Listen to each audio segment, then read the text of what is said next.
Good day mga ka-sports natin dyan. Phenom superstar Alyssa Valdez, isa sa mga pinakakilalang volleyball players sa ating bansa. Itinuring nga ng karamihan sa pamunuan nga sa larangan ng volleyball na si Alyssa Valdez ang nag-iisang face of volleyball. Agree naman dito ang karamihan sapagkat kilala naman si Alyssa Valdez sa kanyang personalidad na napaka-humble at magaling na volleyball player. Ayon nga sa DLSU head coach na si Ramil De Jesus na kasama niya noon sa pro si Alyssa Valdez at hindi daw ito reklamador at masunurin na bata. Nagustuhan nga rin ni Coach Ramil ang personalidad ni Alyssa Valdez dahil sa kanya raw napaka-humble na personality. Kung kaya hindi na rin tayo magugulat na na-awardan nga siya ng 2 times ng Reader's Digest bilang isa sa mga pinaka-mapapagkatiwalaan nga na volleyball player sa ating bansa, at si Alyssa Valdez nga yan.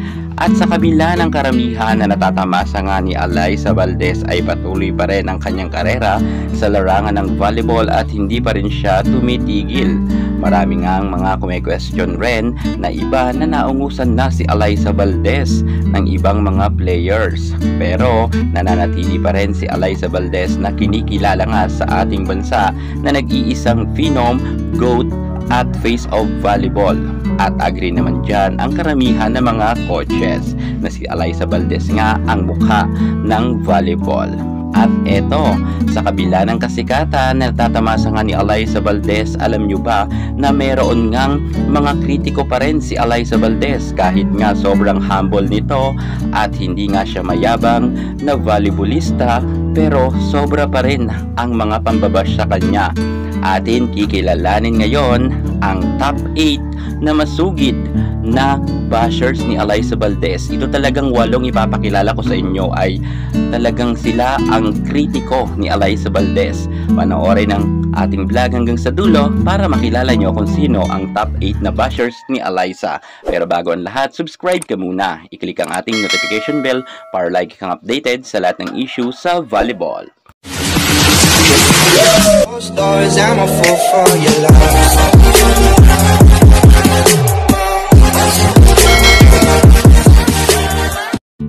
Alyssa Valdez, isa sa mga hindi mapagpatol sa kanyang mga kritiko. Hindi kagaya ng ibang mga volleyball player na kapag sila ay binabash at napikon ay pinapatulan nga nila ang kanilang mga bashers at nagpo-post rin ito laban nga sa kanilang mga kritiko. Ngunit ang ating Alyssa Valdez ay kilala natin na talagang mapag-intindi nga sa kanyang kapwa kahit mga kritiko niya ay hindi niya malang ito sinasagot.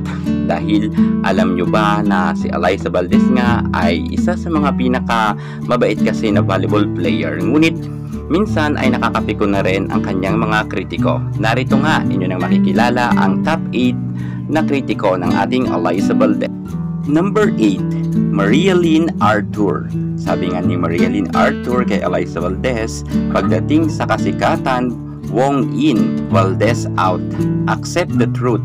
Wala na. Tumitili kay Valdez, lumipat na kay Wong. At hindi lang yan, may marami pa siyang mga sinasabi kay Alyssa Valdez sa kanyang mga dating mga posts, at sinasabihin niya pa nga si Alyssa Valdez na hindi raw ito nakakaranas ng champion sa pro kung hindi lang daw lumipat si Michelle Gumabaw sa CCS. At hindi lang si Alyssa Valdez nga ang kanyang pinupuntirya madalas, maging ang buong kupunan ng CCS ay madalas niya nga rin i-post. Mukhang ayaw niya nga sa Creamline Cool Smashers team. Dumako naman tayo sa pasok sa number 7. Walang iba kundi si Anita Cummings na kung saan nga isa rin sa matitinik na mga bashers ni Alyssa Valdez. Sa pagkatalo nga kahapon ng Gilas Pilipinas ay sinisisi niya kay Alyssa Valdez, at ang sabi niya sa kanyang post, "Olats Gilas, nanonood siguro si Ate Alay."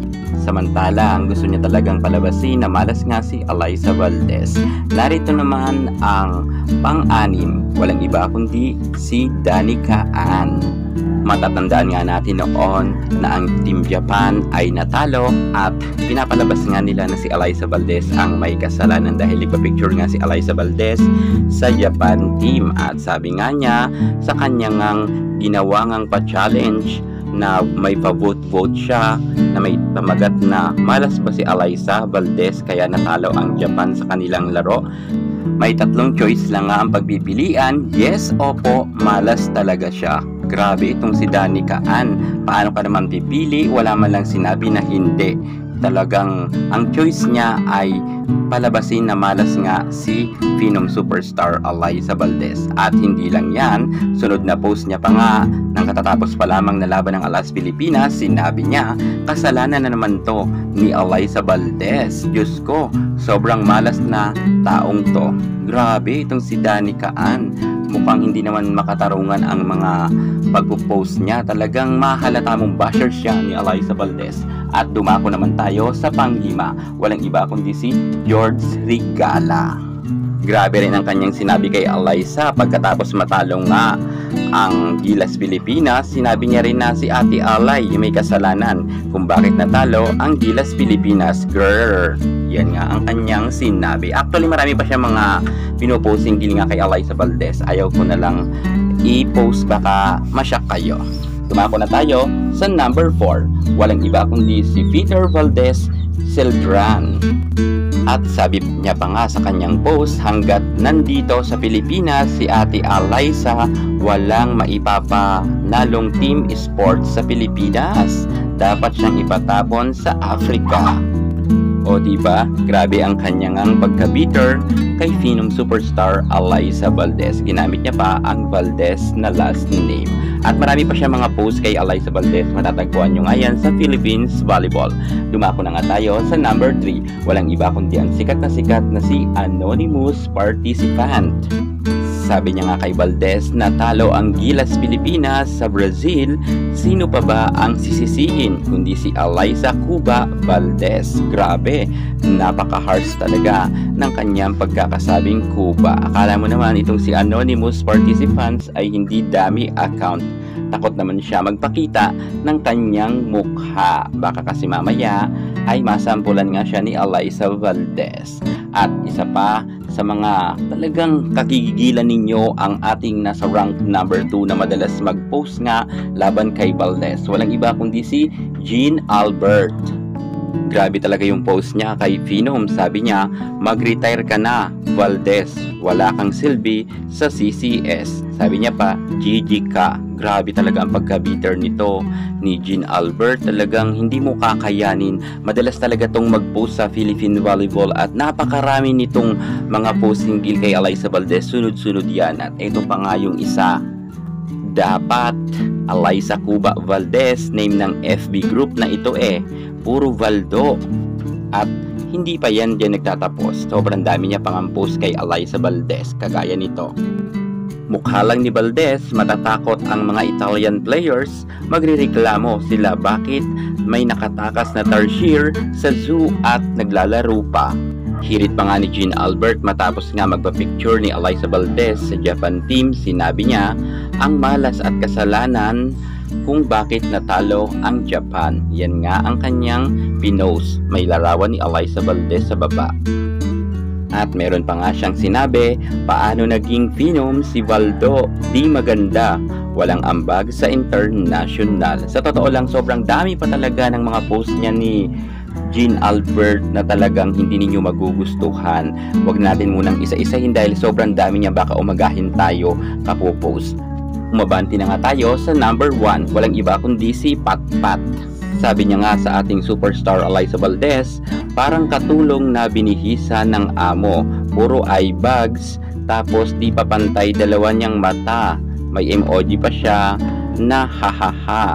Kampanerang tarsier nga talaga. Yan nga ang kanyang sabi sa ating superstar Alyssa Valdez. Actually, meron na tayong naunang vlog at special mention nga natin itong si Patpat dahil napakarami nga po yan na mga sinasabi kay Alyssa Valdez. Hanapin na lang ninyo sa ating vlog ang patungkol nga sa mga pinagsasabi ni Patpat, ang ating number 1 nga na bashers ni Alyssa Valdez sa listahan. Doon makikita talaga ninyo sa aking unang vlog nga na halos karamihan doon ay hindi ninyo kayang sikmurain ang mga sinasabi niya sa ating nag-iisang superstar Alyssa Valdez. So yan na nga mga ka-sports natin dyan, inyo nang nakilala ang mga bashers ni Alyssa Valdez, ang ating top 8.